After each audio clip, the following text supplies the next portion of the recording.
என்ன எல்லாரும் உங்களுக்கு தேவையான ட்ரெஸ் எல்லாம் எடுத்து வச்சுக்கிட்டீங்களா? அப்புறம் மண்டபத்துக்கு போன பிறகு அது இல்ல இது இல்லன்னு சொல்லக்கூடாது. அது எல்லாமே மண்டபத்துக்கு அனுப்பிச்சாச்சுமா. ரேவதிக்கு தேவையான ட்ரெஸ் நகையெல்லாம் தனியா எடுத்து வச்சிட்டீங்களா? அவ கல்யாண பொண்ணுங்கிறதுனால நீங்க தான் எல்லாத்தையும் பாதுகாப்பா வச்சுக்கணும். அதெல்லாம் நாங்க பாத்துக்கிறோமா, எந்த பிரச்சனையும் வராது. பிரச்சனை வரும்லாம் சொல்லல, மணமேடையில எல்லாத்தையும் கேட்கும் போது டக்கு டக்குன்னு எடுத்து தரணும். அப்புறம் அது இல்ல இது இல்லன்னு சொல்லக்கூடாது, சரியா?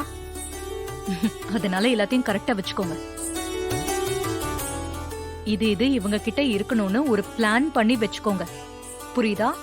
சரிங்கம்மா, நாங்க குழப்பம் வராம கரெக்டா பாத்துக்கிறோம்.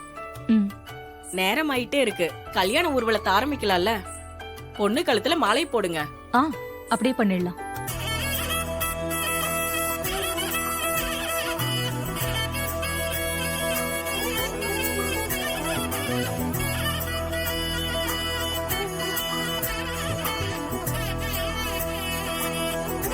சரி, மாப்பிள்ளை எங்க? அவருக்கும் மாலையை போடலாம்ல.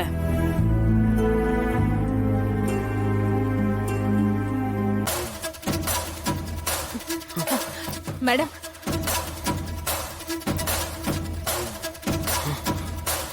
சாரி மேடம், வரதுக்கு கொஞ்சம் லேட் ஆயிடுச்சு. பரவாயில்ல பரவாயில்ல. மாப்பிள்ளை கழுத்துல மாலை போடுங்க. போய் போடுங்க.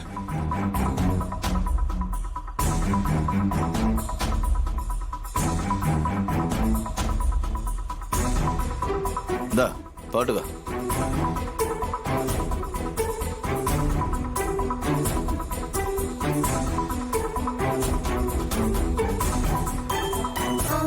ரேவதி, நீ போய் கார்ல உட்காரு.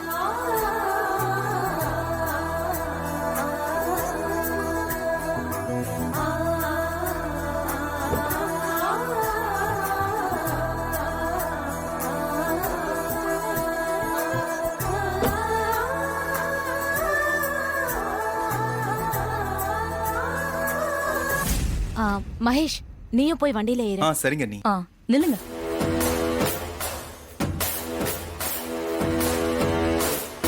நீங்க கார்ல ஊர்வலமா போக வேண்டாம், ரேவதி மட்டும் போட்டும்.